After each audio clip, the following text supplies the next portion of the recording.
Hey, welcome to Tone Talk with Mark and Dave. What's going on? It is Friday night. What's today's date? The 7th, June 7th. It's already 6 months into the year. It's crazy.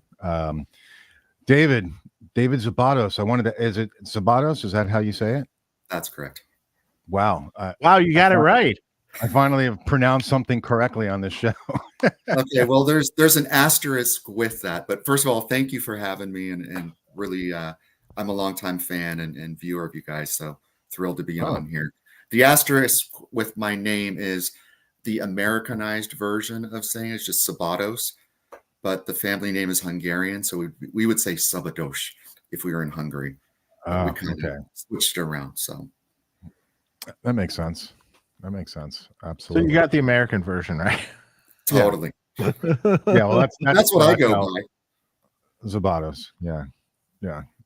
Well, excellent. Well, yeah, it's great to have you on. I've known about your products for quite a while now. I was excited when they first came out. Obviously, I knew about the Soldano insert that he had a long time ago, and then I was like, oh wow, this is coming back to life. This is going to be on the market. Tube. Yeah, well, Soldanos. Yeah, so we can go right into that, but so I'm excited to talk to you. Obviously, you're into guitar. You got a lot of gear behind you. And these are all my babies behind me. I'm actually probably more into amps than guitars. I mean, I've got some nice guitars, but I always got a couple of several old Marshalls and Friedman there of some got a 72 high watt there too. Oh, there we go. Okay, nice. Yeah, that's nice. And what's under the Friedmans? I can't make that out. I've got it. That's an early Rev G Boogie. I've got the Metroplex that I just picked up, the Mark II that kind of does the Van Halen. Oh, now I can make that out. Yeah. Okay. Yeah, that's a pretty cool amp. Yeah. So my brother was just over here, and he's going to be recording an album with his band coming up. And so we had a fun Sunday. We were just going through amps, and he picked a couple, and he's on his way. But that's always we help him. Yeah. So what kind of album is he making? What kind of music? So his band is called Bose de Nage, and it's kind of a black metal type of thing. That they're actually the music is pretty melodic. You know, the vocals, maybe not to my taste per se, but they've had a lot of good traction over the years, and I think this is album number 5, if I'm not mistaken. And they've been in Rolling Stone and all this and that. So, wow, excellent. I also see the Ultimate Attenuator. Above you. Old tech. Oh yeah. But I mean that's old like Gear Page tech. Oh yeah. Were you on the Gear Page? Originally, originally that was the Ho attenuator. Right. Was he still behind the Ultimate Attenuator, or did someone else take the Ho attenuator and rebrand it? I can't remember now. I don't think they partnered together, and Mark Gregg, who's the one who was doing the sales on the Ultimate Attenuator. I think Ho was still manufacturing them, but I could be wrong. I think they just partnered together, and he was kind of the sales front end of it. I remember when I was buying mine, I was direct in contact with Ho. Oh, okay. Yeah, I believe it was via email, but God, I don't even remember anymore. It seems like forever ago. I've got a ton of pedals in the room and just a bunch of gear, but I still enjoy it. I'll spend. It's kind of my therapy room. Just come in here and play through a bunch of different things and kind of geek out and have some fun.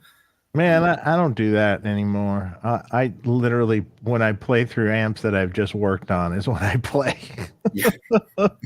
But that is 6 days a week. Yeah. Right. So after a while, it becomes monotonous. Well, I mean, like I just you don't have that much interest in just practicing. Well, like when you do a new mod or you did something cool or something, you sit there and play for a while. It depends. Or when you're endlessly trying to get the mod right or this amp to sound like something, sometimes there's issues with that, like you have to kind of caress the damn thing to death to get it to sound right. Sometimes it's not so easy. Yeah. I agree with that. Depending on the amplifier,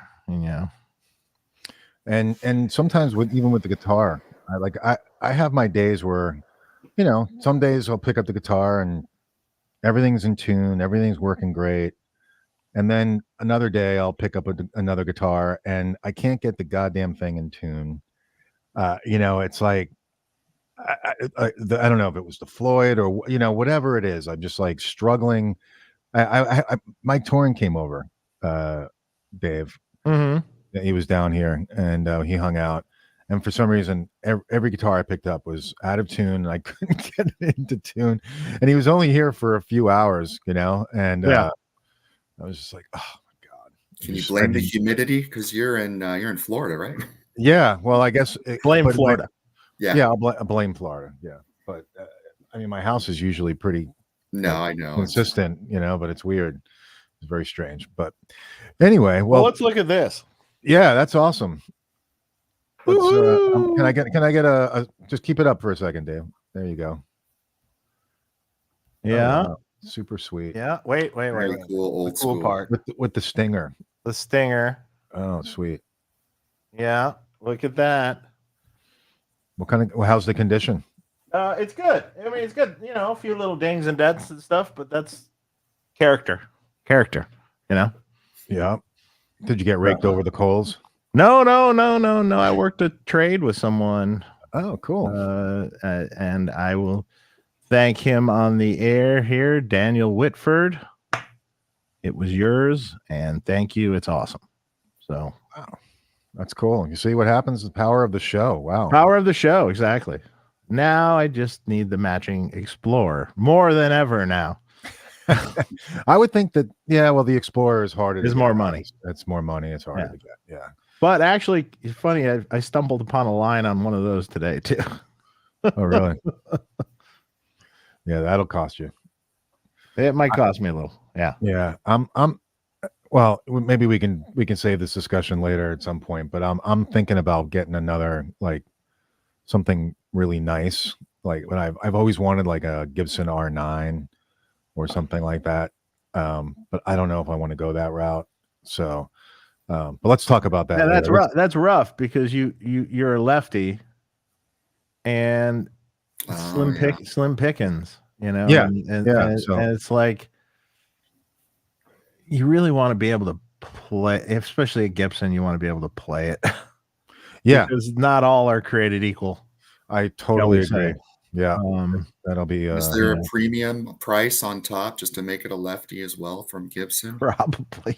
No, well, I mean, it may be custom if you're doing something custom, but no, not. I haven't found that. Translates for, like, if you're buying an R9 lefty or righty, they're the same cost. I think maybe I'm wrong, but so I wanted to go ahead and preemptively answer a question that I know a lot of people are going to probably ask. If you don't mind, I'm just going to jump on it. Right. Yeah. So we do have, I love the Friedman IRX, the hot mod here. They're not compatible. If anyone's wondering, yeah. Dave, maybe when you design the next one, we can chat and figure out a way. They're not compatible in any way. All right. No, not at all. You'd have to run a cable out, and then the power requirements would have to be powered off something else, and it wouldn't power. No, not going to fit. Sorry. Yeah. So glad we got that out of the way. Now, disappointed a bunch of people waiting for that. Yeah, no. That's too funny. So I have a question, like, right off the bat, with the hot mod products and what they do versus, say, Dave, the design of an amp with an extra gain stage, like a Jose type thing. How different is it for what you're doing versus adding a hot mod? Is it the same thing? Well, I can answer, actually. Yeah, I mean, I have my take on it too. I mean, you're adding a gain stage. You're adding another gain stage. But what amp are you putting it on? First off, Yeah. So if you're putting it on a JCM 800 circuit, let's say, which I feel is probably the best candidate for it. I mean, others like it in higher gain amps, but I personally think it sounds amazing in a JCM800 or JMP style master volume circuit. You're putting a gain stage after the second gain stage. Essentially, you're adding another gain stage and just filtering the parts around it to sound a certain way. So it's a 3 gain stage amp, but the architecture is a little different because you have in that amp you have a hot stage and a cold stage, and then another hot stage, which is a little different than. It really gets the same sort of. It's the same concept. You just the recipe is slightly different. Yeah, I was going to add. I mean, there's different places that you can put it, and you know, this one we're adding it on top of the cathode follower, right? The tone stack. But you know, Jose and others were probably putting some stuff at the front end before, right, and kind of pushing the tubes that follow. So, you know, a little bit of a different feel, and then obviously you're going to have different choices of components that you use inside to kind of shape the tone. As far as the use of high gain, you know, I had no intention of that initially. I mean, this was a Marshall focused kind of update mod. And then we got a lot of questions about, you know, will it work in this and will it work in that? And at first, you know, I just didn't really pay much attention to it. Of course, I answered and responded to everyone. But we never spent time validating those type of amps. And then someone tried one in one of the Friedman, I think the Runt 50 popular, and you know, which is a great sounding amp as it is. I think one of the things that's interesting that I think maybe by accident, you know, not by design, because certainly neither myself or Dave were considering, you know, that application, is that you put it into a high gain amp, you've got the preamp gain on it. Without the mod, you go, you know, every amp kind of has its sweet spot on the preamp gain. Like even a JCM 800, you don't put the preamp on 10, you know, just kind of a little bit too much. Yeah, that's I can answer why that is. That's because there's a bright cap on the JCM 800. And if you turn it too low, if you turn it like say below 5, it's broken sounding. Yeah. Because the bright cap, it's just too much. It's just like no good. But so there's that, but also I think when you increase the gain, I mean, whether it's from my mod or anything, any preamp level, you know, you're getting a little bit more low end just by nature of the tube. And, you know, you build the amps as you want them and tune them. But you can, essentially, you can, on a high gain amp, you can turn down the gain at the front end, kind of get some more articulation, you know, note definition, and then you can add the gain stage of the hot mod or Mr. Scary mod further downstream and, you know, bring it up a little bit. And then you've kind of sort of spread out the gain stages. So it's just a little bit different feel. And some folks like that. Some folks love to, you know, use a pedal and slam the front end. I've got tons of pedals. There's nothing wrong with that. I still love doing that to this day. So it's, you know, there's no wrong answer, right? It's just different flavors and different approaches and different ways to do things and get the sounds that you're after. Yeah, I mean, it's very dependent on what your amp you're putting it into and what the circuit is and how that's going to sound and how it's going to react. So I do warn people that if you're going to put this into a higher gain amp, you know, then you're in that territory of potential gain abuse, right? And you don't want to put it in a rectifier per se and still be able to crank the gain on, you know, past 2 o'clock or 3 o'clock, whatnot, and then crank up the, you know, the Mr. Scary knob, go all the way up. It's just too much. So, you know, it's do it within reason. And, you know, I take a lot of emails and, you know, David's been great on email as well, kind of talking back and forth on this stuff. And I don't push the product because, you know, sometimes people see videos and they go, oh man, this sounded awesome. I want this thing. And I go, well, what are you using it with? And what kind of music are you playing? You know, let's chat about that. And if they go, well, I'm just kind of a hard rock guy. I'm not really metal, but I saw, you know, the Tone Wars video that Jared played and he played in a Badlander. It was metal. I'm like, yeah, it's awesome for metal in certain styles. But if you're doing just kind of rock, probably don't need it. Yeah. Yeah. Now, what about using it in a in a plexi style amp? You can certainly do that. What I tell people with plexi amps is if you don't have a master volume or you're not using an attenuator of some kind, it's still going to be loud, right? Because it's going to push, it's a gain stage. It's going to push additional volume as you go up. So I don't want people to get the impression that they will magically be able to get distortion out of their plexi amp without some sort of control. And I like, there's a lot of great post-phase master and volume designs I think are really good. Dave does a great job on his amps. The Dan Tramble stuff is fantastic. I was just thinking about that. Like, so if you had in a plexi, and if you had a hot mod that had, well, let me. I'm thinking the architecture right now. So if you had a hot mod that had a, no, that really wouldn't work either.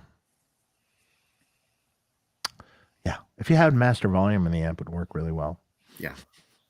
If you just add a simple master volume right after the EQ, you can put a hot mod in and it'd be like a modded amp in a 4-input style amp. Interesting. Yeah. Okay. And actually, that's Richie Faulkner from Judas Priest is out on tour currently, and that's a couple of his amps has the Mr. Scary load in him, and he's using his old 4-input style. Oh, really? Mm-hmm. I think he's still got the Wizards as well. Just kind of ask, yeah. He just ordered a Plex too. Yeah. Nice.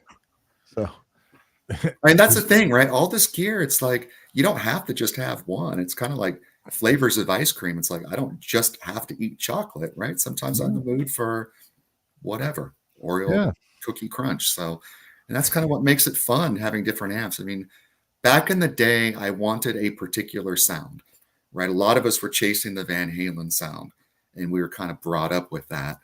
So every amp that I had sort of try to tweak things. I mean, even if I had play with the Vox AC30, I'd want to boost the hell out of it and tweak things and put an EQ to make it do as close as I could to a Van Halen sound, even though it's not a Van Halen amp. You know what I mean? I wanted a particular sound. But now as I'm older, I can appreciate, I love playing different tones, different varieties of sound. It's a lot of fun. I wouldn't want all my amps to sound the same. Yeah. I'm. It's funny you say that because I was exactly the same. Yeah. Or just putting a pedal through, a Fender style amp and just trying to get the Van Halen tone out of that. Sure. Yeah. Well, I mean, like people have a tendency to go for a certain sound, and they have a tendency to always do that. Like they have a sound in their head, and they always wind up tweaking the amp to sound close as humanly possible they can to that sound in their head. So it's pretty normal. No, absolutely. And I still have kind of a core go-to tone that I like, that's got some nice rich mids to it that kind of cuts through the mix. I think when we were all kids, we probably did the scoop mids thing because it sounds really good in the bedroom playing. And, we learn and we evolve and kind of our ears change and our experiences change as we play through different rigs and with different people and different music styles. But, the core Marshall-esque kind of sound is still in my DNA. Mm-hmm. Right. Yeah. And that's not going to go away. Well, it's pretty much, I think we're about the same age. Maybe I'm a little older, but I think we grew up on the same music, all of us. Yeah. So, hey, I want to get right off to, we have a super chat from Randall Aiken. Randall, thank you, Randall. And we're just emailing. Super kind of you. Thank you. Let's get this show rolling with a contribution to Dave and Mark's Home for Wayward Amp Gear and Whiskey Fund. They are the Johnny Carson and Ed McMahon of the amp world. Thanks for all the great shows. That's so funny. Thank you, Randall. That's awesome. That is awesome. Thank you. Really appreciate it. So when did you start the Legendary Tones? When did that kind of revamp? Legendary Tones started out as a website, or we'd call it a blog, really information source back in 2000, when there wasn't a lot of stuff out there yet. Yeah. And I had learned a lot, through different peers and mentors, and my own study and my own curiosity over the years and stuff. So I wanted to share things. So the site started out as articles on tone tips, and I was doing interviews, different sorts of things. I think probably the two most popular articles there, even to this day, and that's why they're still there. The Eddie Van Halen piece, looking at his tone, and that was really more of a research, quote unquote paper, because I was just really gathering a lot of data and information from other magazines, and citing them. So it's kind of a cited paper, and adding a few additional things to it, just the brown sound. I'm sure I visited your page. Oh, yeah, I know I did. I'm sure, I can't remember, but I'm sure back then I did, because I was doing the same thing. I mean, Yeah. I wasn't documenting. I was just looking for information or trying to get it. And it's great that there's a lot of guys. We had Jim Gaustad, who was on our Great show. player too. Yep, great player. Just a lot of people who have been chasing the tone for a long time and trying to understand the secret sauce, right? Yeah. And sorry, go ahead. No, so it started with that. But I love all kinds of players too. I mean, David Gilmour is one of my favorites, and so we've got an article on him. Just really tasty playing. I think the other, I did a Marshall Shopper's Guide, parts 1 and 2. That's another one that would get referenced a lot, and that was focused a lot on the early amps. Because there was just a lot of, I know the amps continue to go up in value, and it's, what to look for, talking about the transformers and, the die marks, and just really kind of getting into the details. Talking cool about stuff. the issue of fakes and people that were kind of doing their lash ups and that unfortunate side of the house. But Music Ground? I wasn't going to say it. Hey, I didn't hear about this. Can we talk about it? This was years ago. I mean, it's probably not even relevant now. Like 20 some years ago, right? Yeah, I mean, it's just, allegedly. Plays in the UK, did some lash ups where they're taking old parts and kind of hodgepodging Marshalls together and then selling them as original. Yeah. I mean, they had old parts and things, but they weren't like, I don't think they should have. They didn't come out of that way of the factory. They were just kind of we can nicely say they were somewhat restorations, I guess. Okay. Okay. All right. I get it. Yeah, that's unfortunate. Yeah. There's always going to be people who do that, unfortunately. But anyway, so it was really about that. I wasn't trying to sell anything or anything of that sort. But I met a lot of really, really cool people, and people would reach out and we'd communicate and go back and forth. One of the very early folks that reached out was Robert Keeley, before he was even, he was working out of his house. I think he was even still teaching electronics at the community college. Mm-hmm. And I was looking for an engineer to work with me on a particular pedal that I wanted, which ultimately became the Time Machine Boost. And the concept of what I wanted was something that I could have a very vintage germanium side, kind of treble booster side as sort of the past, and then also have a very clean, modern, contemporary boost, which would be the modern side, and have the both. And for me, it was a pedal I wanted for myself, because I was primarily using 2203 amps, and I wanted something where, the vintage side, I would hit the boost, and that would be kind of my hotter lead sound, because it's got sort of a little bit of an upper mid-range curve that would kind of cut through the mix. And then the clean boost side, which was just very neutral, for the hotter rhythm kind of sound, and then be able to switch between the two of those. And Robert was actually the one that responded and said, "Hey, I'd be happy to work with you on this."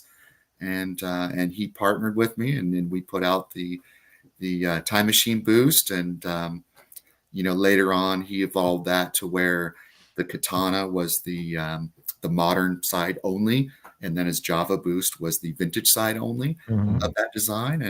And he's been a friend and like a brother since. And as a matter of fact, he actually is the maker of our PCBs inside of our Mr. Scary mods, and then the Hot Mod V2 Evos that we make.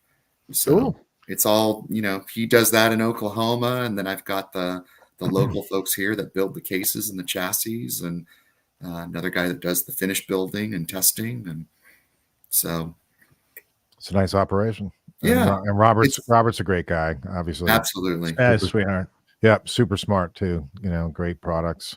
Yeah. So he's been on a few times actually. He's a repeat offender. So well, I was just thrilled to be asked to be, for the first time. So thank you guys again for having me here. Oh yeah, absolutely. So glad to have you on. Absolutely. It's great to have, great guests on, and people in the industry who are providing really cool products, and and obviously you have a passion for Van Halen, so immediately you got to come on. So let's see. We have a super chat from Whack Job. Mark, can you explain all the difference between the EVH 5153 amps? Can they all be dialed into sound basically the same, I guess you meant to say? Well, all of them. I mean, I could talk about the original white 6L6 100 watt, right, which is what I played. But then you also had the 50 watts. Then you have the lunchbox. I mean, there's a lot to talk about there. So why don't we just talk about the 50 watts and for what my favorites are? I got the Stealth. Or go ahead, Dan. Why don't we talk about the 100 watts? All right, go ahead. Since that was the originator, so that kind of all right, let's talk about the 100 watts. All right. So, I mean, the original white one that I got, which I feel was the best one. Lower gain on the blue channel. Blue channel, much lower gain than it later became. It was just much more classic sounding, the blue channel, and the red channel wasn't insane. It was still insane, but it was usable. I have a white one. Yeah, I sold mine. I remember when it came out, and I was drooling over that. Now, not only do I have a white one, it was Ed's. Oh, wow. All right, of course you do. With the cigarette marks on it and all. Really? Is it the one that he used at the back, the back party? Could be. Could be. Oh, okay. Cool. That's cool. He's got the cigarette stains from all the cigarettes laying on top. Is it signed or no? Or it's no. just yeah. Oh, well, whatever. You know the story. I know the story. That's cool. So you want to talk about the other differences? Then they have the EL34. Right? So then what came next? The Stealth? I think the Stealth came, right?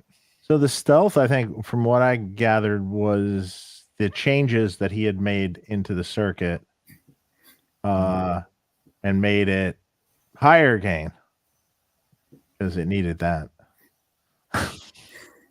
Right. That was like the modded white one became the Stealth. Yeah.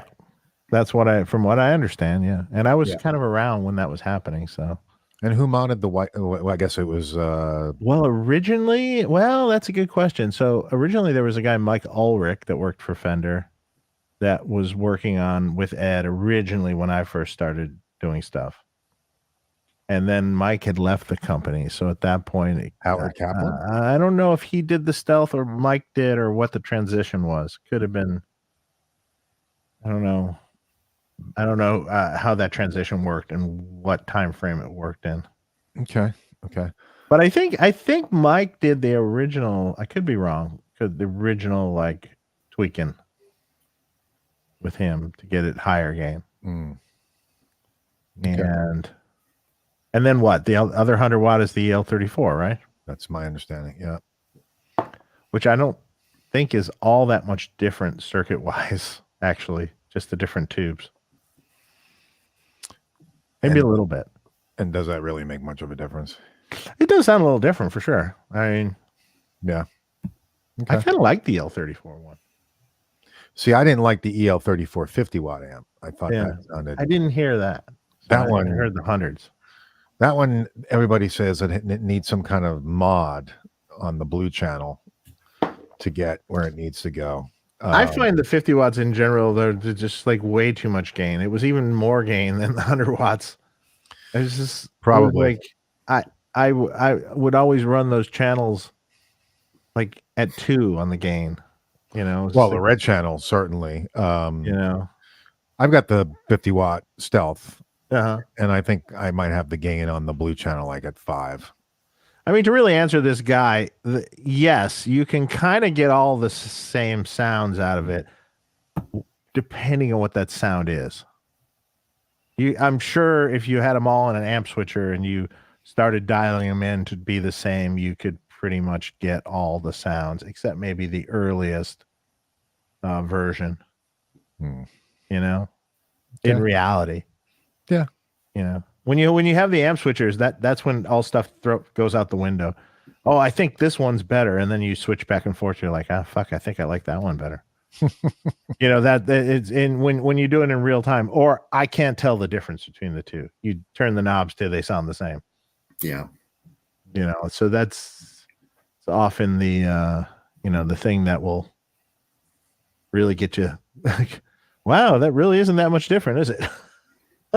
We like to argue a lot of nuance, whether the nuances are I always said in a non-master volume amp, the nuances do matter more, because if you don't use quite the right tubes, or you don't quite use, there's no recourse of turning a knob. Yeah. There's no treble or presence. Not really, a little bit, but not drastic changes. And then it matters. It's like, I really like this kind of power tubes with these preamp tubes. Okay, that matters in that amp. But when you start going, say you have 2 BE100s tubed with completely different tubes, I guarantee with an amp switcher, you can turn the knobs to dial in the same sound. Yeah. The knob settings might be different, but not drastically different, but a little bit different. Oh, this one's a little brighter because the tubes are a little darker, or this or that. But you can get it, Yeah, I've heard the same thing, and that's actually why on my old Marshall, my 72, I'll spend money on some tubes. But on most of everything else, whatever is current, the JJs or whatever, they seem to work fine for me, because it's you're not driving them hard, and you're not overloading. Just there's so many pieces, right, as to the compression and the distortion in those early Marshall amps, and you can really hear the difference in the tubes for sure. Oh yeah, for sure. Yep. So I realized that I didn't log into the YouTube chat, so I was going to try to answer some stuff in here, because there's someone in the chat that's asking a question to me: when are we going to have a hot mod for the Silver Jubilee circuit? And I get a ton of this question and this interest, so I'll just answer verbally maybe as we go along. And sure. If you see something that you want to go for address, okay, cool. So the Silver Jubilee does not have what's called a cathode follower, and the hot mod needs to be connected to a cathode follower circuit, and so that's why it's not compatible with the Jubilee or even amps like Fender Blackface series from the 60s. That said, I do have a product that is in the works that I think will help you get there. It's not a hot mod, but it will get you more distortion in kind of a different way. And I'm hoping to have it out this year. I'm working on it with Andy Marshall, who's of THD Electronics fame and really smart engineer. And Andy's an old friend. Yeah. And I mean, he's just so knowledgeable. I mean, he's also the co-designer on the hot mod. So anyway, to answer your question, stay tuned. Okay, cool. I'm sorry. Stay tuned. He was from THD, you said? Yeah. Yeah, he was the owner of THD. Yeah, so hot plates and THD amps and things like that from the, I think it started in the late 80s. And, and then the Univalve. So he really kind of was one of probably the originator of the lunchbox class amp. Absolutely. Before it became popular, with the Univalve and bivalve amps. And the very first copy of my 50-watt Plexi was the THD Plexi. Interesting. I did not know that. Although it didn't quite sound exactly the same, but yes, That was the first that I worked on him with him on. Really? Didn't Yeah. know that. So I And had no idea. that was I don't remember when that was. It must have been like very 90-ish, 90 to 92 or 3-ish, somewhere in there. Okay. Yeah. Wow. Yeah. So he is. So he's actually the co-designer of the hot mod. So where I started it, and I've got one here. The old original Soldano hot mod that's got the 6C810, 6K11 tube. I mean, these are cool. They're cool for what they did, but they're kind of like a light switch, right? It was just like mega gain, tons of bass, just it's a different kind of thing. looser and not as modern, Yeah. as we do now. Right. And So to speak. yeah, for sure. Just a different kind of More thing. archaic. Could it do the Van Halen thing though? No, I think too much low end, too bassy, and too much gain. It's so, and we could talk a little bit about the circuitry of it, but Right. my interest was, and I think other people probably have had the idea of like what we would do something like the Soldano hot mod, but convert it to modern tubes and do it with 12AX7s, 12AT7, whatever, be able to interchange and play with it. So the first version I did, I basically just kind of copied the schematic and built one out, and it was okay. It was still noisy. It still had some issues, and I was actually in touch with Mike, and I kind of got his permission on this because I'm not into taking someone's design, even though I'm trying to do something different. I just, out of respect to him.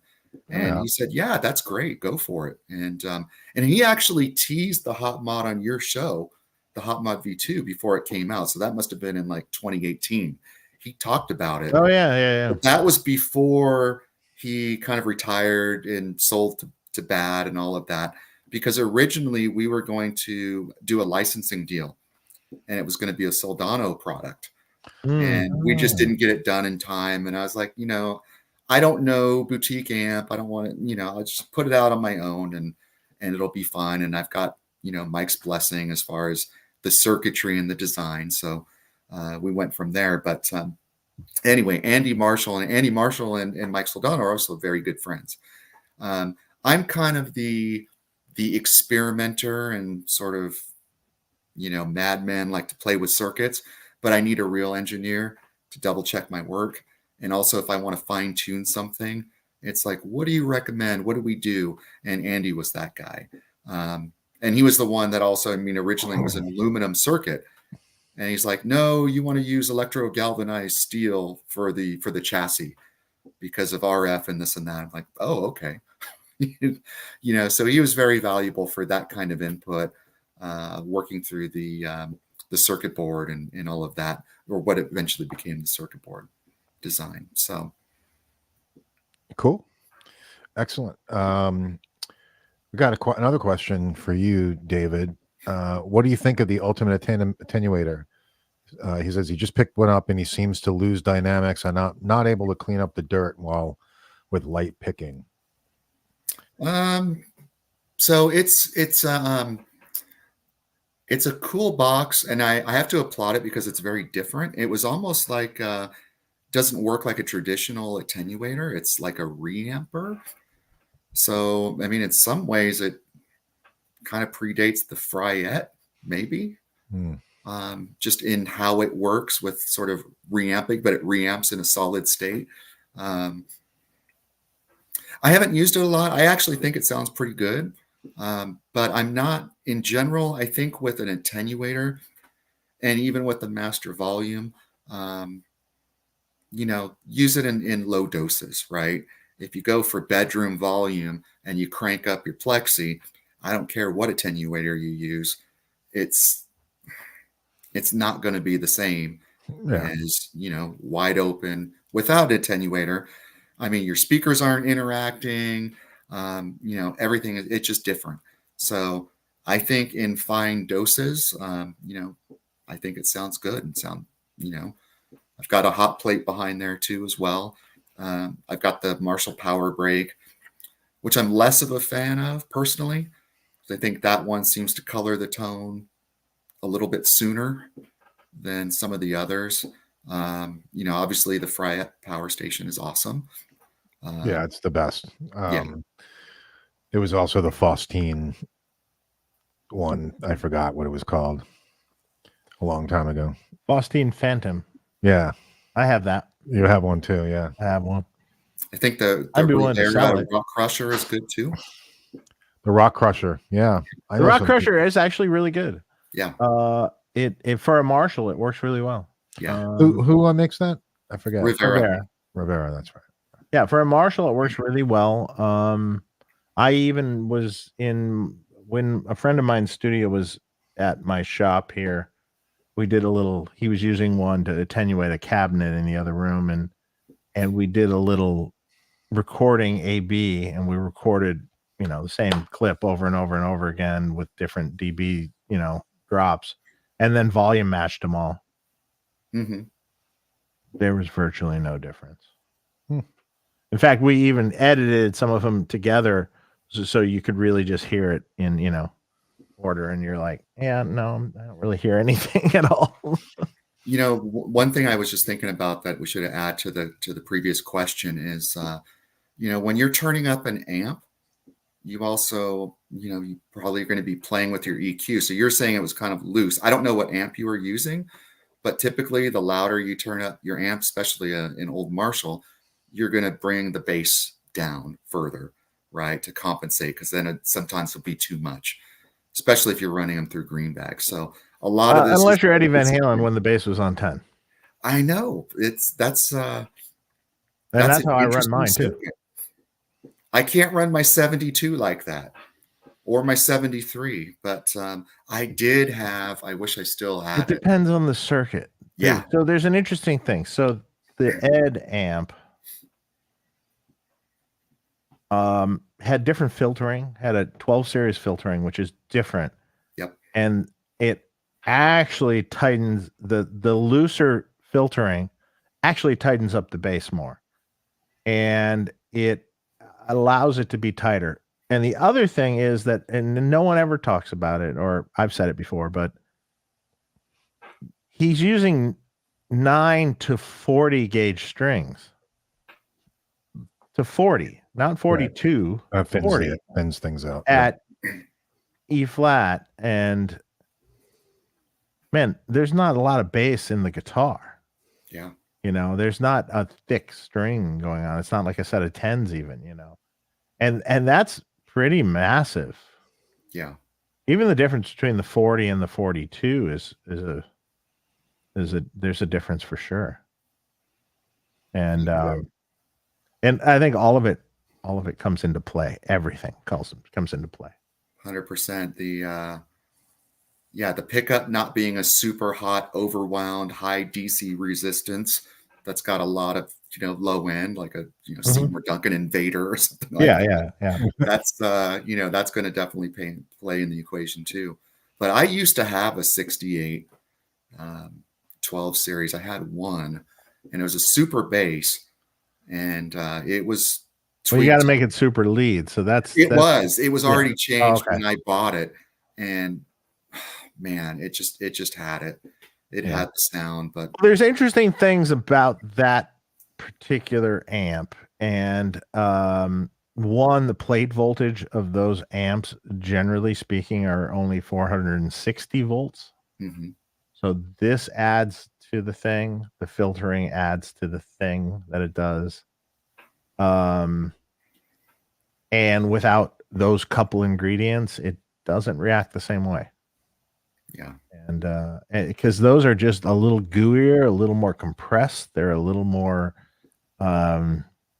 gainy feeling.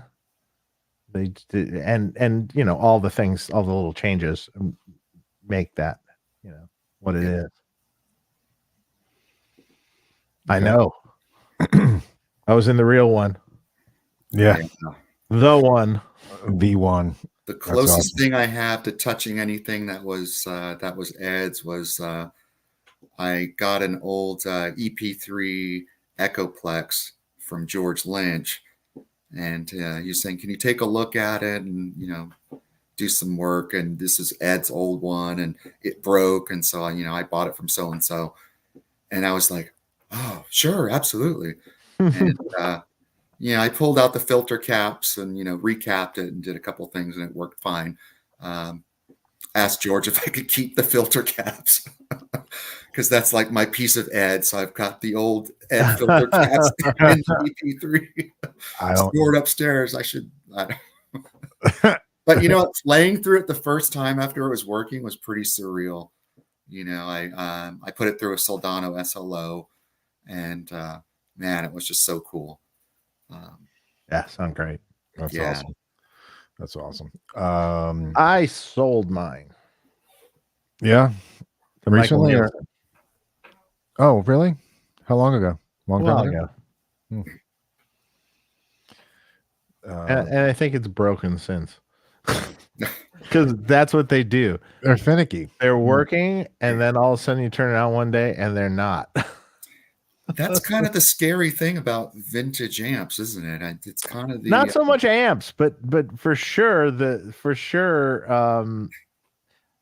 the same thing about any amp. People often. So there was a comment in a user group, Friedman user group. Why does it seem like I'm always hearing about problems with Friedman amps? I'm like going on the scope of things of how many amps are. Well, first of all, this is a Friedman user group. Yeah. So, and everyone seems to go there first. I don't know why, but they go there first. And you're super responsive. I'm very responsive on that Friedman user group. This they is the go one on there because Facebook? they know I'm going to be responsive. Yeah. Facebook, the Facebook one? Yeah. Okay. And the thing really is 9 times out of 10, yeah, it's a tube issue. And on the scope, if you counted in a year how many problem videos are on there, what are you're gonna get 20? Let's just say it's 20. Let's say it's 2 a month or something. Let's say it's 4 a month. That's 40. That's 40 amps. How many amps do we make a year? Like thousands. So that's 40 amps out of. Is it 1,000 or thousands? How many thousands? No, it's probably thousands. Probably. Let's hypothetically say, I don't know the exact figure to be honest, but let's hypothetically say it's 2,000 amps. Okay. And let's say you've reported 40, and I think that's stretching it. It's probably more like 20 on just the Facebook user group. 20 amps out of 2,000 is like nothing. It's like there's nothing, and especially if it's tube related problems that are right. and almost always tube related. And certain tubes do certain things. Like for instance, JJ 12AX7s or ECC 83S tubes.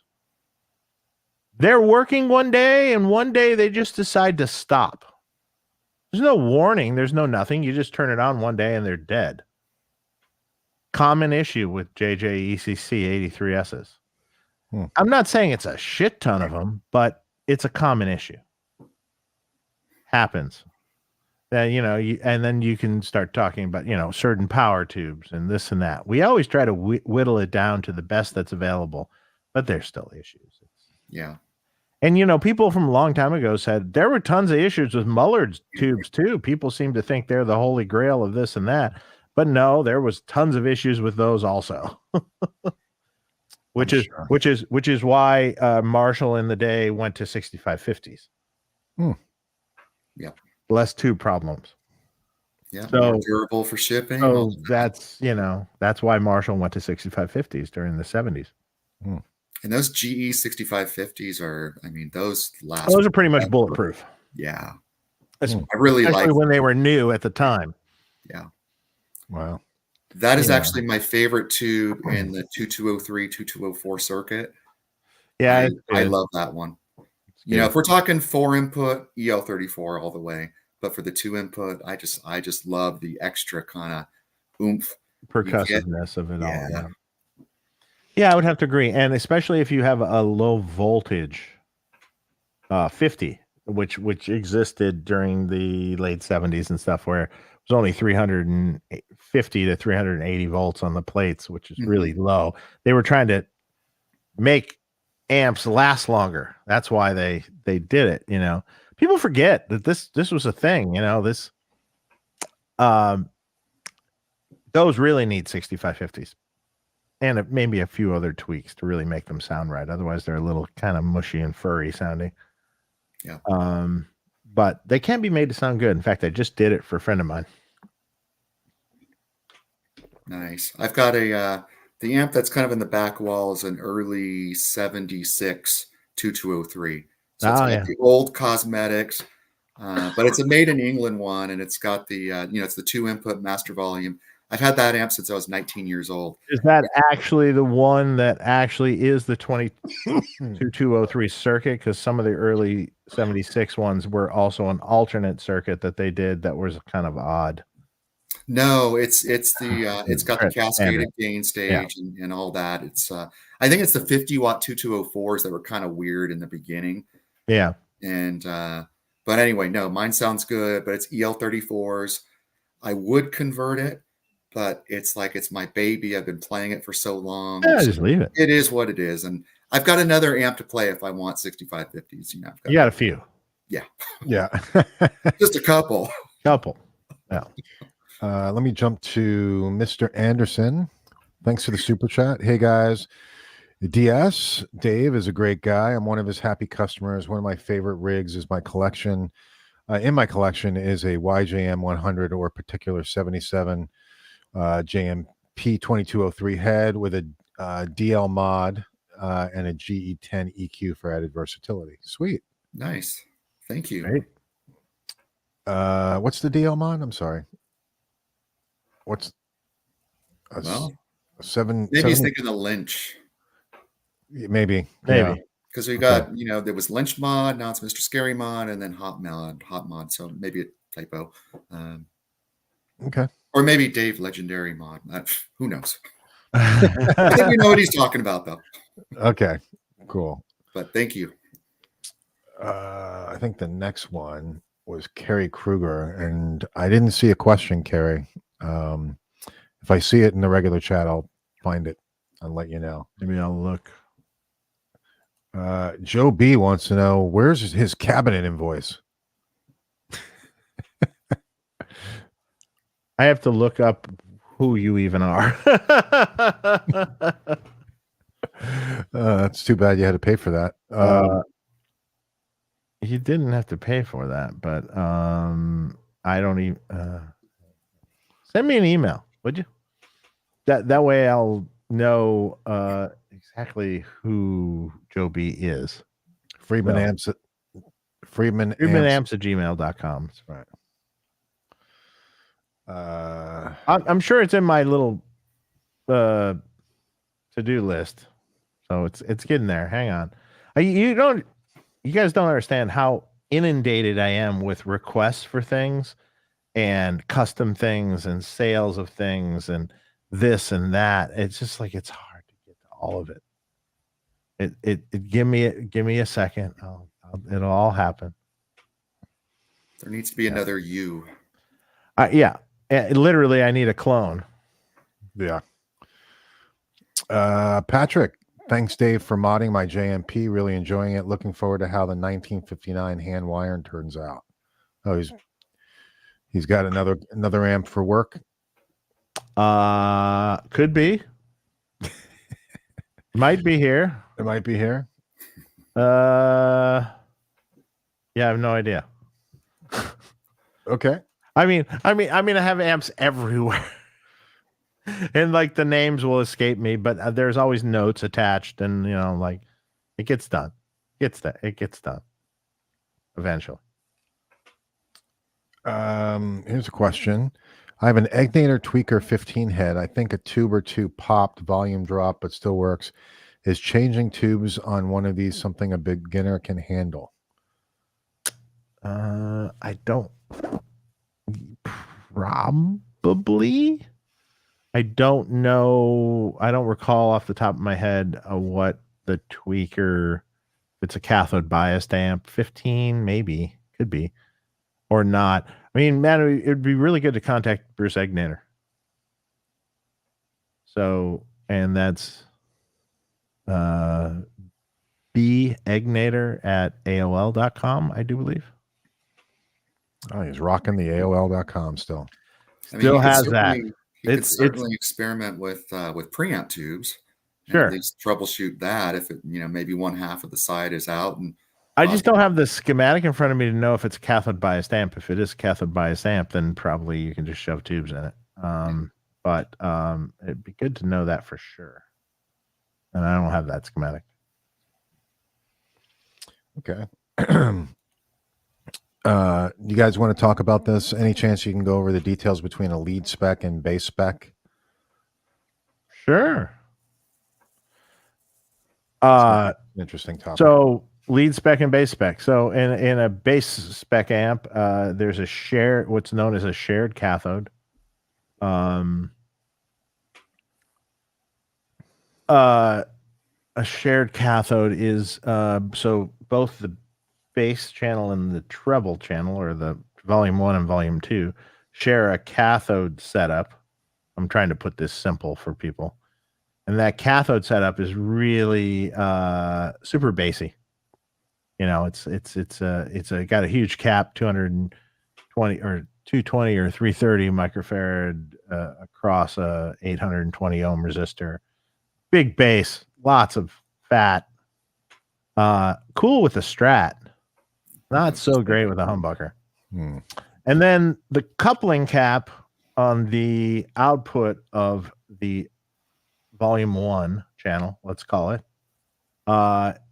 in a lead spec would be 0.0022 microfarad or UF, or 2.2 nanofarad. It depends on where you are, which shrinks some of the bass out of that channel. Also, in a lead spec, there's a separate cathode setup for that specific channel, which is a 2.7K and a 0.68 cap across it, which is a mid-range forward, way less bass setup. I mean, bass spec. Okay, well, the other changes mainly would be EQ, generally speaking. So the EQ frequency is changed. The treble slope resistor is 33K versus 56K. And the treble cap is a 500 picofarad versus a 250 picofarad. So the bass one is a little more scooped sort of sounding, and that one is a little more mid-range forward. I mean, there's all sorts of, you can't just say one spec, because there's all sorts of slight variations that Marshall did over the years.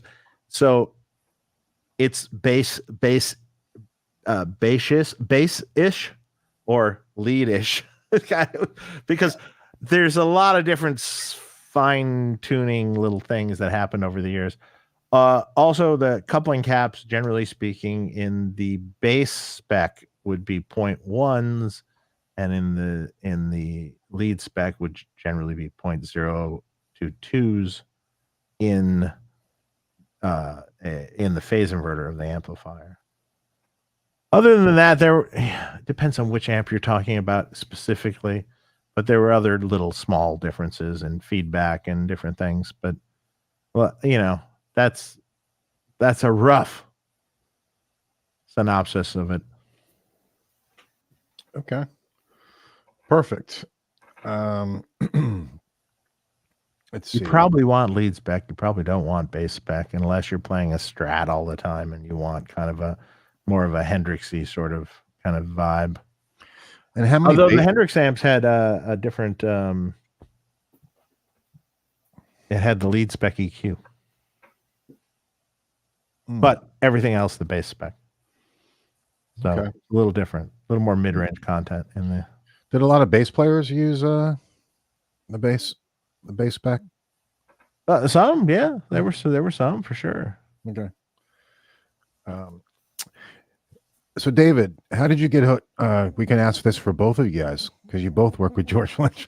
But David Szabados, how did you get hooked up with George Lynch for the scary mod? So, George has been a longtime friend. We're probably going 25 years at this point. And I met him when I was working at a company where I was doing communications, and we were making hard drives. And so back then, when people were doing recordings on hard drives and discs, they would reach out to us and want some help with their studios. And so I actually met a lot of really cool people that way, George being one of them. And he actually called up and we did some, co-marketing stuff between the company that I worked at and all that. We talked, maybe 15 minutes about what hard drives he needed and blah, blah, blah, blah. And probably another 45 minutes on amps and guitars and tone, because he and I and, many people are kind of wired the same way, where it's not even necessarily, there's tone chasing, but there's just the enjoyment of trying different things and experimenting.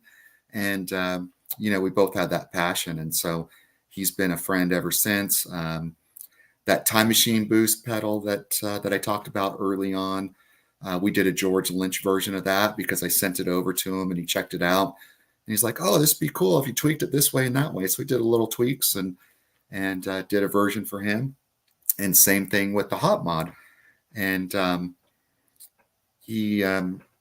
actually made a couple different prototypes. One was just a different version of the Hot Mod V2 with, additional switching. And then another one with the volume pot or the gain pot. Sent it over to him. He liked the one with the gain pot, but wanted, the bass switch to be a little bit different. So he sent it back. We did some more tweaking and we were off and running. And it's been a really fun partnership. And he's a great guy, great player. If someone would have told me when I was 16 years old, reading all these guitar magazines, and learning all these songs on tablature that, 30 years from now or whatever, you'd be working with them on a product, I would have just like, oh, you got to be kidding me. I feel you. I feel you on that one. Mhm. Well, so many, and just working with Ed and so many other great players, it's just a lot of fun. Every once in a while you're doing it, and then all of a sudden you're like, wait a minute, this is him. Yeah. And when you think back to when you were a kid and you're like holy shit. And you have memories associated with that particular artist. Like probably mine is when I was in high school, my very first band performance in front of the school. So I was super nervous, 15-year-old kid, sophomore in high school. And one of our songs was Alone Again, by Dawkins. And that's probably the only Lynch solo that I could have played back then because it wasn't a fast one. Mm-hmm. It's more melodic kind of thing. But, I've still got that on video and, it's a great memory. And, it's like we grew up with all these people and they're just such a great influence. And it's really nice when you meet them and you get to know them and they're just normal people like us, right? We all are, just trying to do our thing and make a living somewhere, and different people take different paths. Yep. Building on the Lynch question, Stephen Douglas says Lynch is currently using a Fastback Custom 22 GT on tour. What do you know about this amp? I've never even heard of it. I don't know anything about this amp. And also, to be honest, I don't think it sounds that great. When George was using like the 50-watt plexis on tour, it sounded incredible to me. Yeah, he was using like lately it's been like, okay, it's okay, but it wasn't that sound, And so I don't know if we're talking currently using on tour. So I'll talk a little bit about this, but I'm doing a show for him where I'm actually serving as the promoter. He hasn't been in the Bay Area in over a decade. And so I knew of a new venue that reopened in 2021, and they've got a state-of-the-art sound system and lighting, and it's just the perfect venue for him. And so I kind of connected them, and I'm ending up being the promoter for that. The point of this is that he has a tour rider. So he's not taking his amps to a lot of these places. I mean, he's got a rider that says, when I go here, these are the amps that I want, and he travels and does that. So I don't think, I don't know. I don't think whatever this Fastback Custom 22 is, I don't think that that's sort of a regular thing. No, I think it's an amp he's had, and he was just playing with. Look, George has changed amps 100 times over the course of the last 20 years. He plays things for a while, and then he likes them, and then he changes his mind, and then he wants to go back to Soldano, or he wants to go back to his Plexi 50s. I've heard him. This is the biggest problem. He's constantly changing all the time. Yeah, He always winds up coming back to the same amps. It's kind of interesting. So he always winds up coming back to the Plexis. Yeah. And I get it. I probably doesn't want to tour with them anymore, but there's alternatives that sound close. There sure is. Yeah. But there's also alternatives that, maybe he'd like to endorse, but that maybe someone doesn't want to endorse. Right. Yeah, there's all kinds of, I'm sure there's all kinds of business things too. So for the show that I'm doing for him, I'm actually chatting with him about doing his backline. Because I've got he loves the old, B basket weave cabs, right? Yeah. And I've got one it's a 1970 that's got the original pre-roll G12 M25s. I've got another one that's a 68 that's got the H30s, but the bass cones that he can try. So, we're going to have some fun on that one. And that does sound fun. It's a new experience. So I didn't, initially think I was going to sign up, be this, promoter for this kind of gig. But I'm really, really enjoying the process and kind of learning as we go doing this thing, and, working between the management, his management, and the venue. And so, and we've got a great opening band set for it. State Line Empire is their name, and they're a Bay Area favorite. And he's actually, the guitarist Thomas also uses Friedman amps. I used to know the previous guitar player from State Line Empire, a guy named Cat too. So he's using one of yours. He's got one of the Mr. Scary mods in it too. Loves it. Perfect combo for him. Works for what he wants to do, which is great. And so yeah, I'm just happy to bring him back to the Bay Area as Lynch Mob, and he's got a great band right now too. August 9th for anyone that's in the Bay Area that wants to check it out. Fantastic. Syntharia or Syntharnia. Just heard the amp that Jason and Shay modded for me. My God, so killer. I got that. It's right there in the back, right there. It's a blend between Shay and Jason. And they put out a video on it too, which was super cool. The amp sounds great. If it's ripping, it's got the Jose thing going on. It looks like it's a high gain Jose kind of trip. So yep. And then also there's with that push pull on the master. Mm-hmm. I don't think they really mentioned that, but they mentioned that the pot that they were using for it, that you sent them, and that they modded a little bit. Did you watch the video? Yeah. Yeah, and but the push pull is where for the diodes, because I'm pulling it out, and then there's a push pull, but the pot that they showed in there wasn't a push pull. On the master or on a different thing? There is a push pull on the master. Yes. Oh, that was a different. That's a different pot. Different pot than they showed. Okay. So, I'm not sure. Huh. Yeah. But yeah, no, it sounds fantastic. Great amp. Those guys are really great. So it's a lot of fun. It can do the Van Halen thing. It can be backed off and So it's really great. Yeah. And then I can also plug into the lower input, and it just stock plexi there. Mhm. So Nice. David from ADA MP1. I love the hot mod Lynch. I was the guy who sent you the old hand wired Lynch. You swapped it out so it would work with the SV20. Oh, okay. Oh, So you can put it into an SV20. Yeah, it'll work in the SCS and SV, which are the the mini Marshall 20 watt. Would it work in the JTM? Yeah, That's Mhm. what. Oh, yeah, okay. absolutely. But same deal, right? It's a non-master volume, so when you put it in, it's going to get loud. Well, I run it through the power station anyway. Oh, then you're all good. Oh, interesting.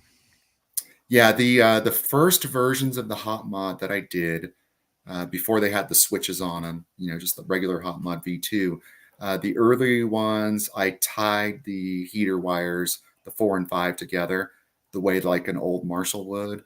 So those would not work on Friedman amps, SV20s, and I put that in the my compatibility page on the website. But I separated the heater wiring later so it'd be more compatible on a number of amps, and so here we are. They work great in the Studio series. Oh, great to know. Let's see. We've got Joe McGraw. Thanks for the super chat. I have a 1970 Ampeg VT 22 V4. It's been serviced, but I want the amp to break up without losing my hearing. What can I do to maybe pull two of the preamp tubes? No. V4. Well, yeah, that's a brutal amp. I mean, yeah. Attenuator maybe? Some sort? So you can crank it up more? You can pull two of the power tubes probably, but it's not gonna seem that much less volume really. Yeah, I remember when I first read about that trick, I was so excited. Like, oh, I could pull the two tubes on the end and drop all this power. I'm like, wait a minute, this is still freaking loud. Still really loud. It doesn't drop that much power. Yeah. And you still got the output transformer of the 100 watt or whatever that you're pulling from. So Plexico. Hey folks, Mark, thanks for upholding up. I think he probably means uploading the EVH legacy rights this week on social. Any thanks to the group for making guitarists happy. Oh, thanks, man. Yeah, I posted this. There's do you know about this, Dave? This I saw it. Yeah. Yeah. I won't go. I'm not even going to name who. I'm not going to name names or anything like that. But yeah, there's just somebody selling stuff that shouldn't be sold for. That's Van Halen stuff, and I think it's totally uncool. And they were sued for it, and to my knowledge, and just continue to break the agreement that they had with Van Halen. And I think it's uncool to be selling stuff, especially the prices that are being asked and just constant promotion on this shit. It's like, come on, man. Ed wasn't even in great shape that back then. I'm sure Wolfgang doesn't want that stuff out there. Yeah. It's just like, come on. Like, what are you doing? So that's my opinion on it. But I posted the, the video popped up on YouTube, which I will say I'm shocked it didn't leak or, already. It's been years since that stuff has been out. Yeah. And I'm shocked no one else has uploaded it on YouTube. It's been somehow blocked or people aren't, so whatever. Long story short, I'm not going to spend a lot of time on this, but I just don't think it's cool.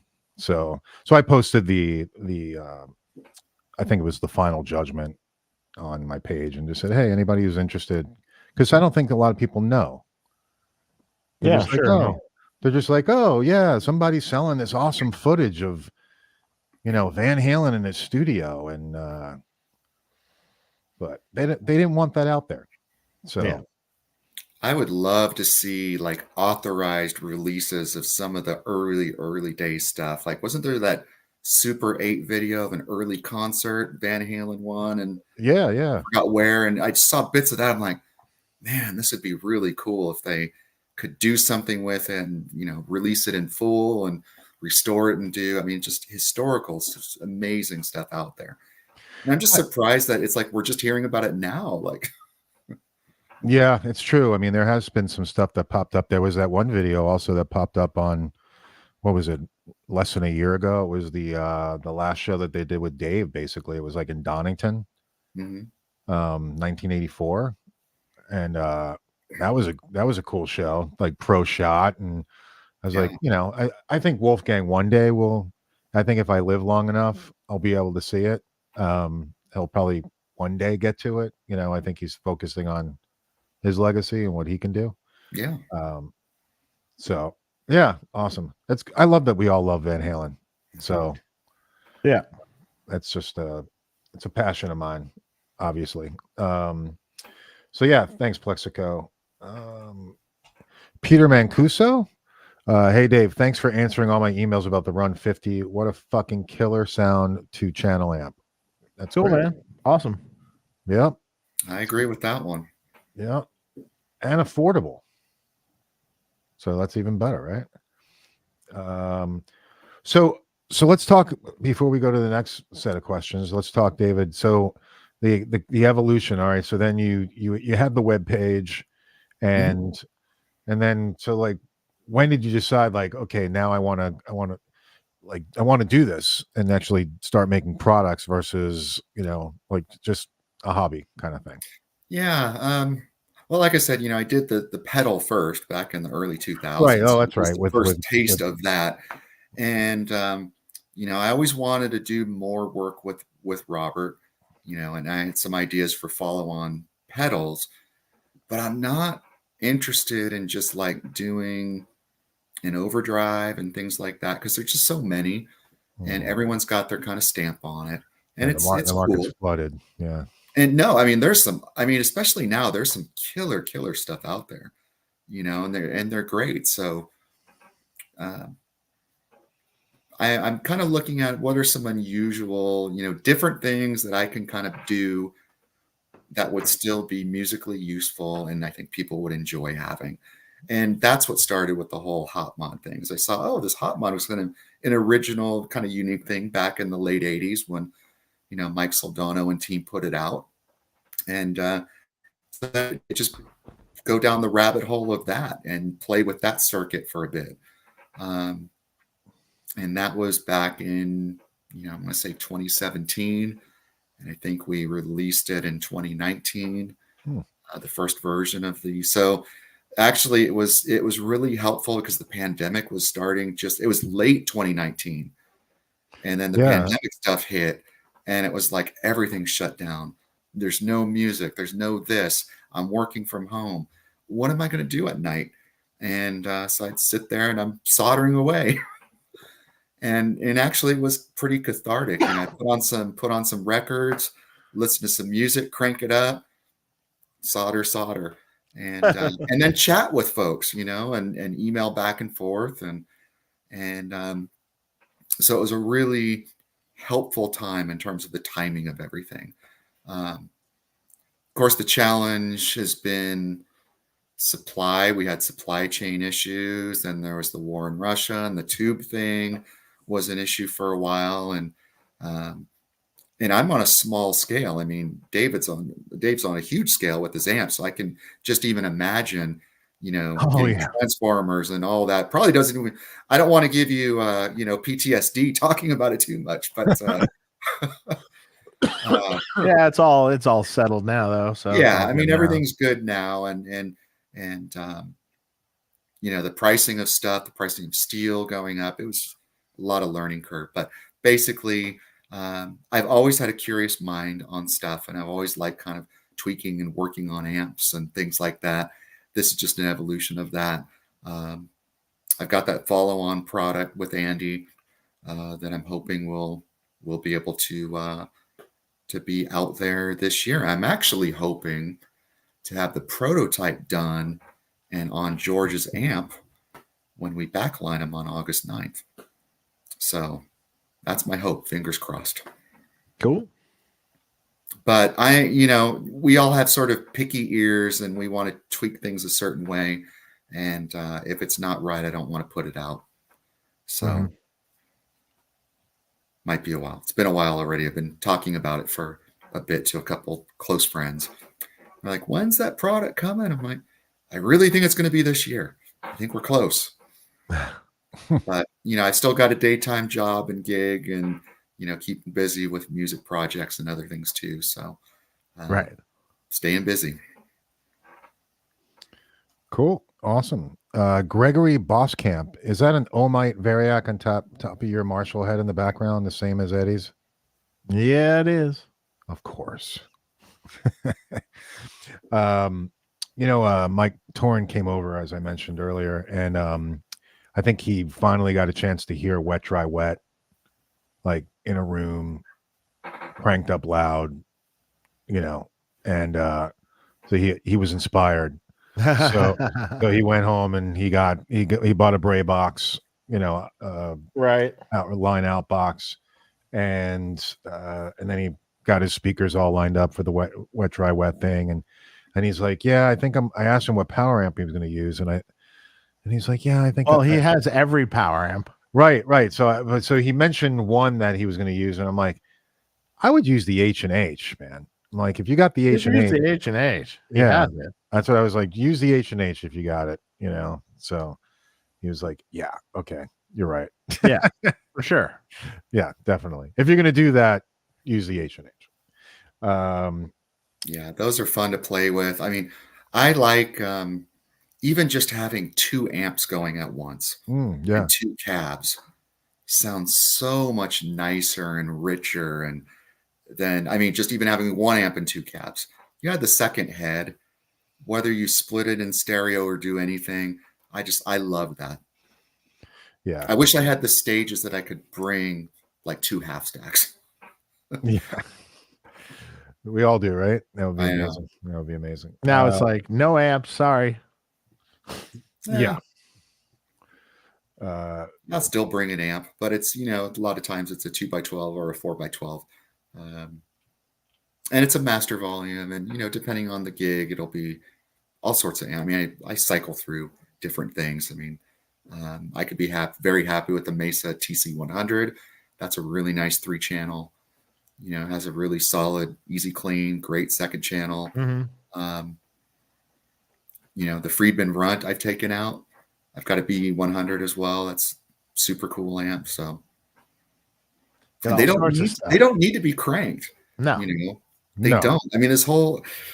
This whole notion of you got to crank it to make it sound good. Well, yeah, on an old non-master, Marshall, you got to turn it up a certain degree. But even Mike Soldano was saying, because Soldano amps are saying a lot of people like it cranked to a certain amount. But Mike was even saying in his design, he's like, I made this thing so you can play it at lower levels and make it still sound good. Yeah. I do think a Soldano needs a certain kind of level to it, at least a little, to make it sound it's right. better. It's better, but it's not like it sounds bad. It's still no. Yeah, for sure. It's just their sweet spot. Hamer 95 USA.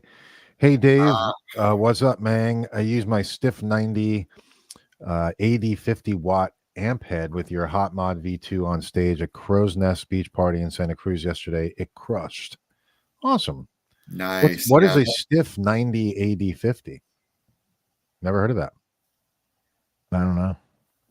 It's I played through the amp. What I could tell you about is not much. It's one of these amps where he was like, will this work with the Hot Mod? This is a George, a good friend of mine that plays in Bay Area bands. And I said, let's go ahead and try it. And he tried it and sounded great. So cool. Yeah. As another person says, that Stiff amp is killer.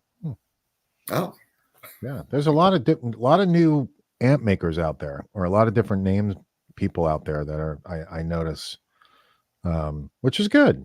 It's like lot of interest, which is, I think, a good thing. It's not bad. Let's see. They modified the pot you gave them to be push-pull. That's what I thought. Yeah. The pot you gave them, Dave, they modified it to be a push-pull pot. No, they didn't. That's what it's in the video. Oh, wait a minute. They did a push-pull pot, and maybe they modified it to... I'll have to double-check that. Okay. Let's see. Son of Pyro? Yeah, Son of Pyro. Have a pair of 1980 G12 65s and an old Legend Rock and Roll 50 combo, currently packed away, unused since early 90s. Debating digging them out to load a cab for twin sister. Thoughts, mediocre speakers? I got my opinion, but I'll let David Those speakers are kind of cool. I think. I have a cab. I have a 4x12 that's sitting over here somewhere in this pile of rubble that has 4 of those in it. And I think the cab sounds cool. It's different than the greenback cab for sure, but I think it sounds really cool. And a greenback cab, or actually this is a blackback cab over here. Blackback cab and the 65-watt cab together is really cool. I can absolutely see that. I think the 65s are the best of the newer era speakers, right? From the, sure. It's, the G1270 came out. That one is terrible, in my opinion. Mm-hmm. It's just a muddy mess. The G1275 is kind of the standard, and but it's a little bit, it has a little bit of mid-scoop character to it. It's does its thing. The 65 just has a little bit more of the upper mid that kind of comes back in. It's definitely not a greenback, but it's almost like it bridges the gap between a greenback and a 75 in some kind of weird way. At least that's how I hear it. Yeah. And I would agree. I've got that in a 2x12, an early 1936 model 2x12 JCM 800 cab. And that is just such a killer cab for especially going out playing clubs. I like that just as much as any of my 4x12s. Great speakers, but I've got a 4x12 that's got those loaded in them too. So I would encourage you to try it with your twin sister. Yeah, I agree. Yeah, why not, man? Break that shit out.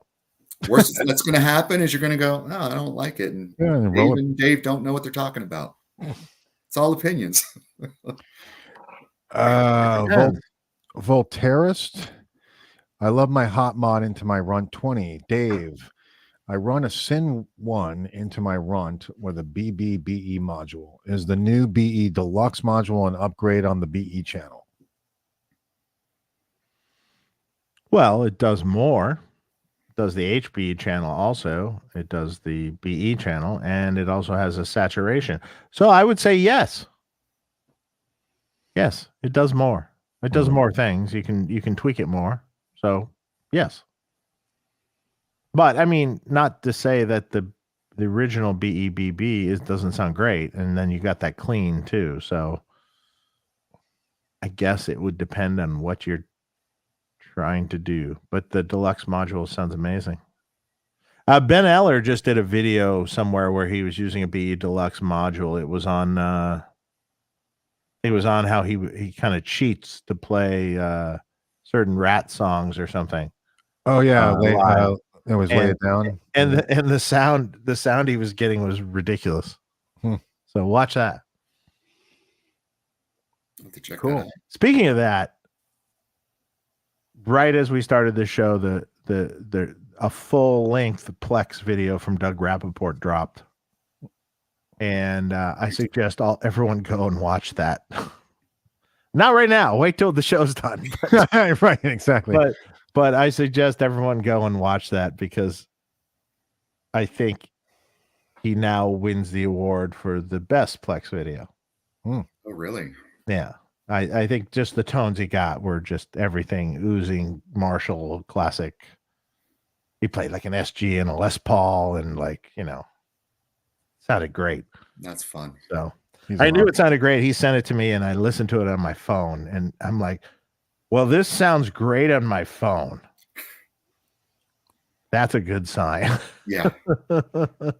Awesome. It's funny how we, I mean, I watch all my videos and all this stuff is on the phone and through these little tiny speakers. And yet, I'm so judgmental. Go, Well, oh, no, but that it sounded so matters. good, or this did. And Look, generally, if it sounds good on the phone, it'll sound good on the bigger speakers. 100%. Or your studio monitors or whatever you're listening to. If it sounds good on your studio monitors, it might not necessarily sound great on your phone. Yeah. So it's really kind of a balance, I think the tough one on the phone is some of the A/B testing stuff. Oh yeah, you can't do that. Because again, you're talking about nuance, right? Yeah. And Yeah. You need good tiny speakers or speakers. headphones or Yeah. different things for that. Yeah. yeah. So yeah, this is what they did. They took the wafer from the pot and put it in the new CTS push-pull pot. Okay. That's what I believe. Is a Fortin Cali mod similar to the Gower Cali mod? Yes. Okay. It's the same thing. So how I mean maybe there's some slight things that Dan has done over time, but how that started was Dan was a licensed guy in the UK or Europe to do Fortin mods. And so that's how that originally started. So whether he's changed the circuits a little bit over time, probably a little bit, slightly, I would imagine. Mm-hmm. But yeah, it's a high gain Jose essentially, sort of. Okay.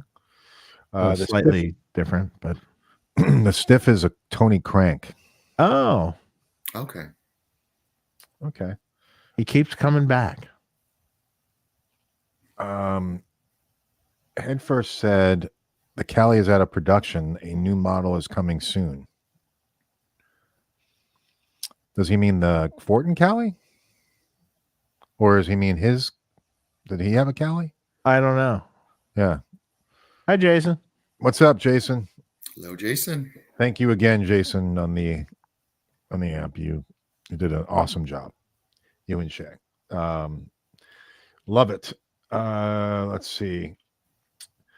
Rick Viero, I would really like to know how likely it is to blow up a transformer or any other internal damage besides the tubes when you run an amp on full blast with no load. You blow a fuse. Okay. Running an amp maybe for a split second on full blast, maybe you won't do any damage. Maybe you'll just arc a tube. Maybe you'll just blow a fuse. Or any of the above. Or you blow up your output transformer. It depends. If it's a old amp, I definitely try not to ever do that.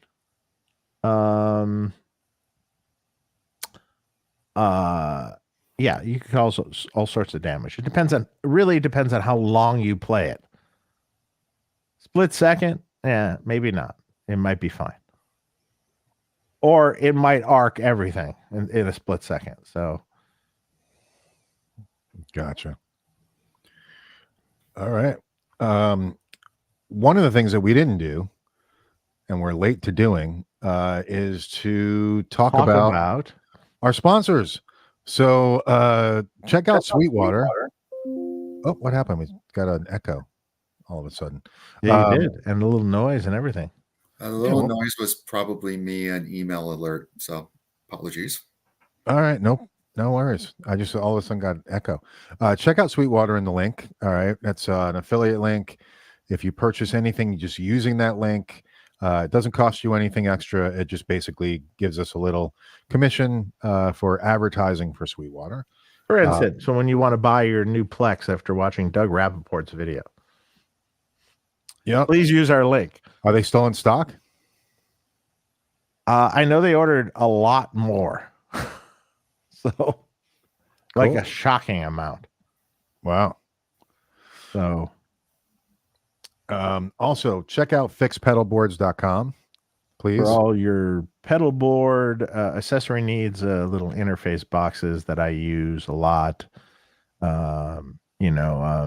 Sliding rack shelf if you need it, or a specific like little lifter for your pedal board to lift the pedal up to a higher point, or a pedal bridge. All these cool hinge pedal bridge, all these cool things on there that for the pro pieces for the average user. Excellent. And then also Thomann.com, as well as we have an affiliate link. If you purchase there, the same thing. For all you folks in Europe, Thomann's always a good source. Absolutely. I see a couple questions I can answer. Yeah, please do. Okay, so just saw two addressed to me. Dave, when is the number 34 hot mod coming out? Referring to doing something that has sort of the elusive 34 and SIR circuit and all that. The answer is I kind of looked at that and the possibilities and not going to be pursuing that. Yeah, that's kind of impossible. That's a whole different thing, and the circuits are just very different, and it wouldn't be authentic to that to take it external, and I don't even know if I would even like how it sounded, if it were even possible. Another question is, you may have answered this, but I currently use a Soldano hot mod in my 83 2204. What would be the difference if I switched to the Legendary Tones Mr. Scary mod? So a lot of people ask about the differences there, as well as the differences between the hot mod and the Mr. Scary mod. So between the Soldano hot mod, I mean, I talked a little bit about that, where it uses either a 6K11 or a 6C810 tube. That is a Compactron tube that was kind of made for televisions and all that sort of thing.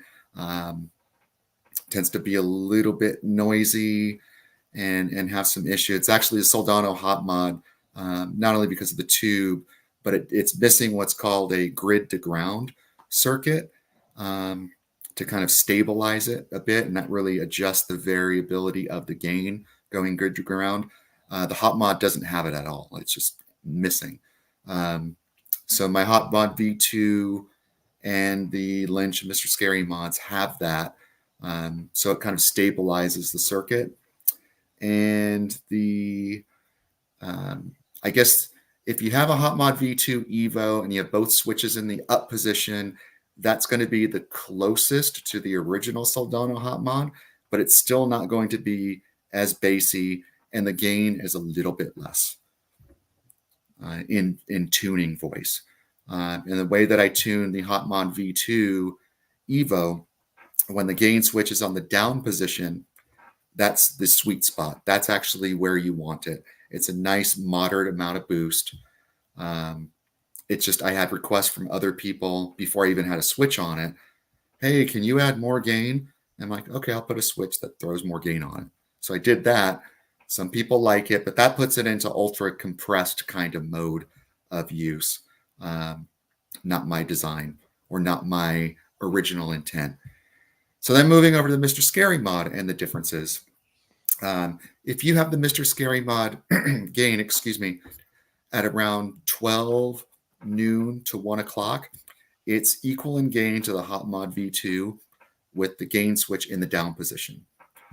If you have the gain switch on the hot mod V2 up, it's equal to the Mr. Scary all the way up. The difference in the bass or deep switch is the Mr. Scary in both down and up on the deep switch has slightly more bass than the hot mod V2. That's just George's preference in the tuning. So that's kind of the difference between all of these things. And what else can I say? I think when we first came out with them, they were dual 12AX7s because it was like, yeah, might as well get the most gain possible. I found over time and just experimenting that if you put a 12AT7 in the first position of the mod, it really allows you to clean up the signal when you roll back your volume control on your guitar. and get a nice, natural, smooth kind of transition. Whereas if you do that with the mod, you've got two 12AX7s, it's kind of spiky sounding, or there's some kind of weird artifacts that I just don't like. So in 2021, they've all been a mix of 12AT7, 12AX7. You know, I do know some people that experiment with other tubes, you know, 12AU7, whatever they want to do, but that's the combination that I like. George loved it as well, so that's what we went with. Okay. Let's see. There's a question here. Dave, hey guys, Boomer Benz, another great show. Thanks, Dave. Any chance of a Philx 20-watt single channel with a foot switch boost? Don't I have enough amps? Can you have enough amps? I mean, yeah. I mean, there's just so many. It's like I feel like I almost need to discontinue some. You know? Yep. Not currently. I mean, I don't think we sell. I mean, Philx is a great amp. I don't think we sell enough of them to really warrant doing the 20-watt version of it. Mm. I mean, essentially buy a Runt 20, very similar. I really want to try the Jakey Lee 20. It's awesome. That one's killer. Yeah, it's great right there. It's killer. I'll send you my address, Mark. Okay, it's in the mail. It's in the mail. I have a box and everything for it. Okay. I saw Philx was using the Third Power amp live. Did you see that? No. He's playing the Dragon. That Joe Satriani amp. Oh, when? Doing what? Where? At some function. Oh, okay. Yeah. I'll send you the picture. Yeah. Yeah. I wasn't sure if you were aware. No, I mean, but he uses his amp all the time. Yeah. When he's on tour with Bon Jovi. It's and even when he's done recent things I've saw, it's all the time. So yep. Is there going to be an update to the Run series? And I think this is going to be our last question. Is it going to be an update to the Run series? Update. I don't think it would be a Runt series, but maybe there'll be stuff in the future. Yes, that is a little more blending some technology in with, the traditional tube stuff. I don't know how soon. It's not really like right there right now. Mm-hmm. I lied. Braxel, how did Doug mic the cab, or what was he using to record the Plex? I'm pretty sure that was an aux. I'm not positive though, so don't quote me on that. I would suggest trying to ask him. But the first one he did with the aux, so I'm assuming he got a great sound out of it. Awesome. If you haven't seen it, go watch it. Yeah, go watch it right after we end the show. We just got another super chat. Boom, right at coming in at the end. Dave, is there a difference, Boss tube expander and the Fryette attenuator? Same concept between the two. I don't know if I trust the load in the Boss tube amp expander to be safe for all amps. So, although it does sound good, I just don't. A little wishy-washy on that one, on that. But I mean, the Fryette, I totally trust. Okay. I forgot one thing, and I was chatting with Marty from Motor City Guitar, and he wanted me to say hi to you guys. I love Marty. I grew up with him. Great guy. Yeah, for sure. I need to make a trip out there and visit them and see what they have for sale, and I'll probably be broke coming back. But yeah, part of the fun. As you walk in that store, a fun store. Yeah, it's a fun store. It's a real old school. It's got that feel of, they even still sell posters. Wow. That's great. Yeah. I walked into a store. I was in Pennsylvania this week in King of Prussia, and I was in the King of Prussia Mall, just killing some time after my meetings, and I had a flight out, which ended up getting delayed, and I didn't get home until like 2:30 in the morning, which is why I'm starting to get sick. And so I needed to eat something. But anyway, there was a really cool store called the Rock Store, and I walked in and they had it was all albums, all vintage albums, posters. I was like, oh, I could live here. I was, they had old box sets, like just all the box sets and DVDs and cassette tapes. I took a picture of like this line of cassette tapes that they just had like this row that was like down the store, which was super cool. It was a fun store. Of course, I didn't buy anything. I walked out and I felt bad because I'm flying. What am I going to do? But if they were near me, I would have bought a bunch of stuff. Like definitely, I would have bought some albums, and it was cool. I've definitely made the trip to, when I'm traveling, I try to look at different music stores, at least find a pedal or something that I want that's kind of unique, because I still love all the old stuff from the 80s and 70s. Sure. Oh yeah.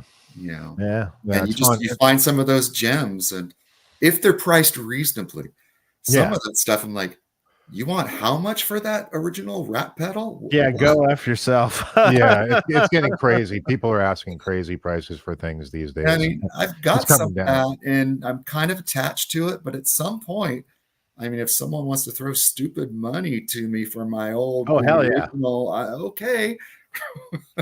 Oh yeah, I mean, some of the prices that you see in some rack gear now, it's in like the Soldano, which is the one that's the MIDI X88. One. Yeah, the X88. Yeah. Jesus, that's like, what is that going for these days? $5,000, $6,000, $7,000. Oh my God, come on. Yeah.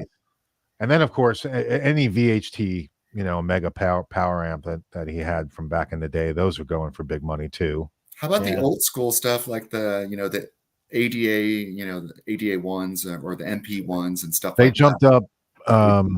They jumped up during COVID, and I think they've come back to some more kind of realistic pricing. Yeah. But yeah, during COVID, things shot up. I mean, even the I have an SP. What is it? Soldano Series 2 is at the SP77. And I bought that like $700-800, and now they're $1,500. Or something around there. So things have gone up. Let's see. You weren't far from Rock Lilith's in Lilith's, PA. You could have visited Tone Taylor's and Bob Bradshaw. Oh, wow. Well, you know what? Thanks for letting me know that, Stephen, because next time, I mean, I'm going to be visiting clients out there. That would be cool to check it out. Yeah, sure. Absolutely.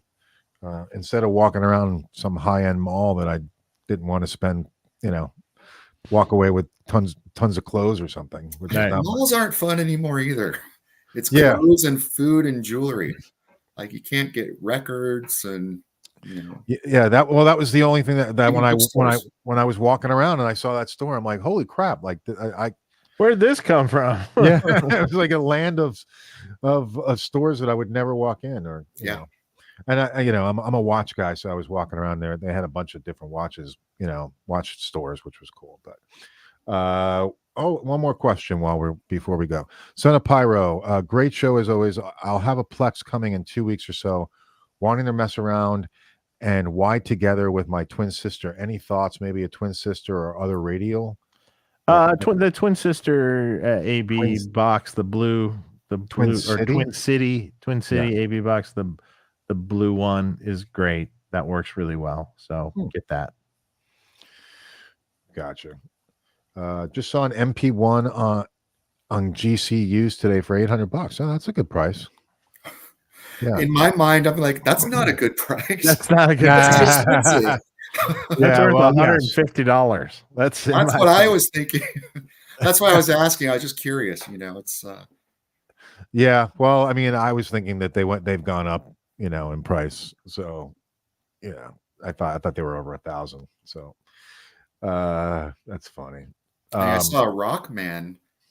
They've jumped up. Those ones, and like, I think it was like $500 or something. Oh wow, okay. Yeah, it's crazy. Well, look, I want to thank David. Thank you so much for coming on the show. It was a pleasure getting to know you, and we've been friends on Facebook for a while, and so it's certainly great to have the opportunity to talk to you and have you on the show.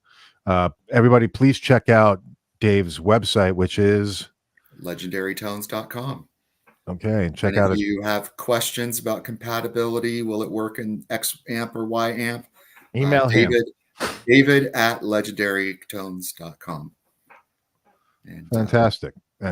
And yeah, thanks again for having me. It's been a pleasure. It's like, Yeah, it was fun. I love watching you guys and oh, kind of chatting in all different directions. But yeah, so it's the conversation just flies wherever it goes. So it's funny, when we first started, that was really Dave's idea. I got to give Dave credit, because when we first started, I'm more of kind of like, let's structure it. It's like, oh, I'll do it like a. Nah, I'm more like throw it at the wall, Yeah. see what happens. Exactly. I was like, all right, when we have a guest on, I'm going to have like set of questions, and I'll share the questions with the guests and let them know.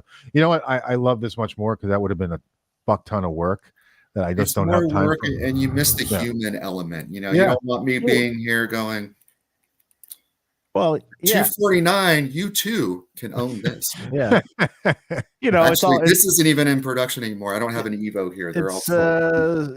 Shooting the shit on live, Yep. and you never quite know where it's going to go. And believe me, we've proven that. That is true. That is true. I loved the humor between Lynch and Pilsen. Oh my God, that's what I was just thinking of. Originally, it was supposed to just be Pilsen, and then oh look, George is here, and then it was like, we might not have said 2 words the whole time. I laughed so hard, and it was just great. So that's the thing; you get those beautiful surprises, exactly, in the human element. That's how it works. Yeah. Yep. Yeah. So I appreciate it. Oh, fantastic. Yeah. Well, stay on the line right here while we say goodbye, David. Okay. Everybody have a great weekend. Yep. Please hit subscribe. Please click the bell, click subscribe. I'm going to be reaching out to Dave. You gave me Aussie's information for what is it? 3 Monkeys? Yeah, Aussie Ahern. Yeah, something like that. Yep. I'm going to be reaching out to him this week. Get that scheduled. We'll have more guests. This will be a completely geeky Van Halen tone focused show. If you haven't watched his Sunday shows that he does every Sunday, you don't know how deep it's gotten. I'm in. It's good though. It's fun. It'll be fun. I don't know if it's going to be for everyone, but if you're really into Van Halen and stuff like that, I think you're going to like it. Yeah, I'm in. That's a lot of hypothesizing. Awesome. I love it. Yeah. Well, everybody have a great weekend, and we'll be back soon. Check out our social media. All right, YouTube, Twitter, Facebook, Twitter, and Instagram. All right, you can look up Tone Talk and you'll find me and the pages and stuff, and Dave. All right, sweet. Also last one, Mario. Thank you so much for helping out. Awesome, Mario. Thank you. Always. As always, you're great, man. Thank you. All right, guys, have a great one. Take care. Bye. Bye.